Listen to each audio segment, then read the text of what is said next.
Chapter 22, part 8, and most assuredly the last part. Picking back up on Jesus changing the prophecy. That's by his very lips. He's the one. Luke says, he says this to them. Now, he didn't write the Gospels. You know, we don't even get the first Gospel of Mark, until 40 years after his death. And it's filled with quotes and sermons, Sermon on the Mount, different events.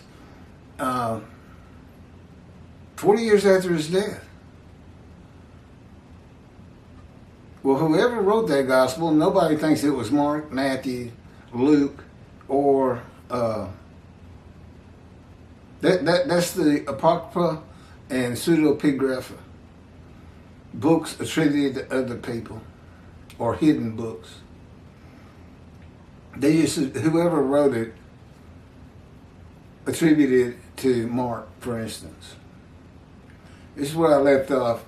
Jesus says all things written by the prophets concerning himself are accomplished by his riding an ass into Jerusalem to be delivered to the Gentiles, mocked, scourged, put to death, and rise on the third day.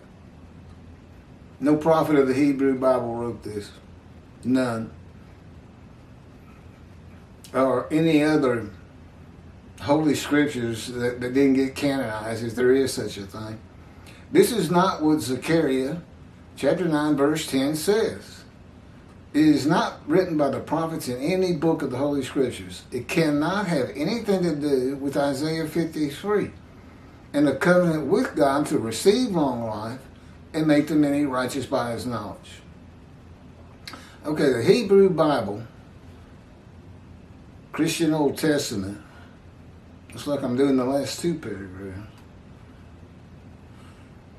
Great Scroll of Isaiah, Apocrypha, and the Pseudepigrapha are all the possible scripture that Jesus could be referencing, and not one book mentions a son of man, God's righteous servant of Isaiah 53, son of God, a man who is God, or any man to be delivered to the Gentiles, mocked, scourged, and put to death, a man who dies for the sins of other men, any man who is to rise from the dead on the third day, or a man who is sacrificed or made to sacrifice himself by God.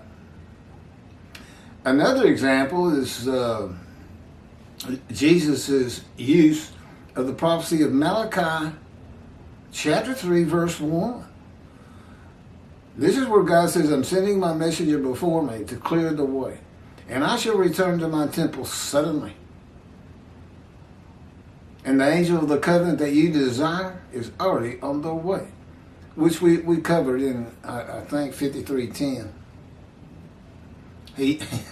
Let me just read it.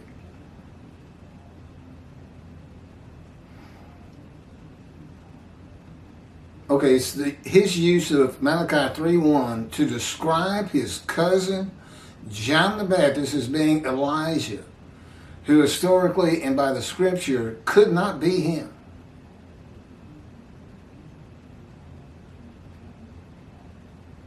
The messenger is Elijah. He's the only man mentioned in chapter 3 of Malachi. He's the messenger. God had his prophet Jeremiah write the new covenant with sin forgiveness for a time to come in Jeremiah 31. Had his prophet Isaiah describe Elijah, who I'm all for, in Isaiah 53, and had his prophet Malachi write that the angel of the covenant you desire is already coming, and the messenger of the covenant is being sent to clear the way for the Lord, who is Elijah. Jesus uses Malachi chapter 3 verse 1 to describe his cousin John the Baptist to be Elijah, but leaves out the angel of the covenant. He didn't mention it. He uses the first two parts of that verse, but not the part where God says the angel of the covenant you desire, sin forgiveness, is already on the way. Why do you think he left that out? Because if John the Baptist is Elijah, The covenant's there. And there's nobody's sins to die for. All the Jewish people in the time of Jesus would have been sin-free if John the Baptist is Elijah. That's why the angel leaves early, by the way. It was for me too. There are two specific covenants to come in the day of the Lord. The new covenant with sin forgiveness must come with the angel of the covenant that you desire. For the reason the covenant of friendship comes with God's servant David. Moshiach, and that would be me. Jesus said, "This is he," talking of John the Baptist, "of whom it is written." No, it's not. Behold, of whom it is written, "Behold, I send my messenger before thy face, which shall prepare the way before thee." By thee, I assume he means himself. Christianity thinks he is God. Jesus is saying that John was clearing the way for Jesus as the Lord, as the Son of God, or God incarnate, and a renowned teacher of the scripture at synagogues as a young boy. Jesus knew that the Jewish people were without sin if John was Elijah. And in the book of Hebrews, he confirms that what he says is, and it's false, he says in the book written of me, and there's no such book, that God prepared his body for human sacrifice, no longer wanting animals for sin. So, he said it.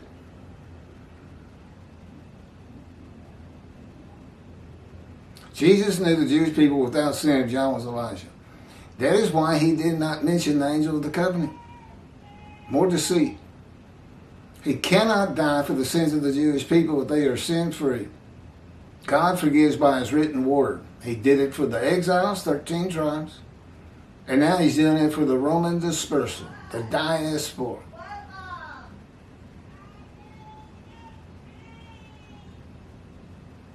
Not human sacrifice. I don't know what they're yelling at. The time to come of the new covenant is when the land blooms again and when the city, Jerusalem, shall be rebuilt as it is today for the Lord's return. A time to come when the Jewish people are never uprooted and overthrown again. There's a caveat to that. So long as the third temple's built on Mount Zion, not the Temple Mount. He doesn't want anything to do with it.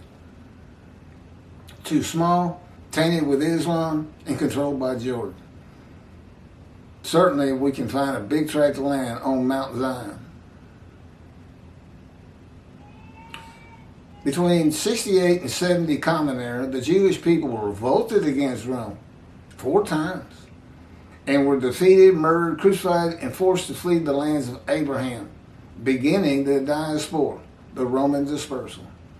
The Jewish people were overthrown and uprooted after the death of John the Baptist. The scripture says that's not supposed to happen. Not only that, God is in his temple in the times of Jesus. Malachi 3 doesn't even come into effect.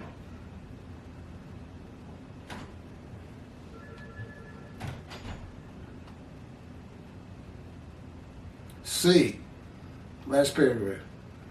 The time is coming, declares the Lord, when the city shall be rebuilt for the Lord from the tower of Hanel to the corner gate, and the measuring line shall go straight out to the Gareb hill, and then turn toward Goa, and the entire valley of the corpses and ashes, and all the fields as far as the Wadi Kidron, and the corner of the horse gate on the east shall be holy to the Lord. They shall never again be uprooted or overthrown. Jeremiah 31, verses 38 through 40.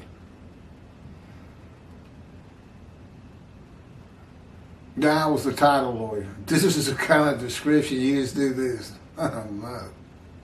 You can actually find most of these places, but the fact is, Jerusalem is so much larger today than it was in antiquity. According to God himself, And if it had to be rebuilt, that must be true. That it encompasses all these landmarkers. Okay, then comes chapter 23, which I've already done. They're very good. This is on Tovia Singer and Outreach Judaism. 24 is on Jews for Judaism, and their commentary that Isaiah 53 is Israel. All the people of Israel gathered as one man. And Tovia does the same thing, but they have different commentary to support that. And the support is so weak. It's borderline an absurdity. I really question if they believe it and why they did it. Maybe as anti-missionaries, they thought it's a better way to fight the Christians, saying it was Jesus. I think I've covered it a lot better than anybody. Well, God has.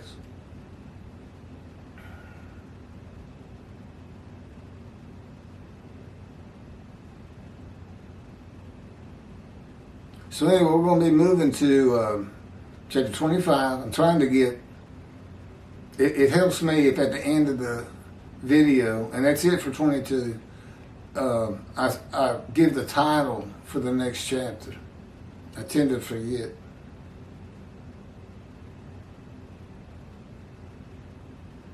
You want me to go ahead and shut it off? I can find this.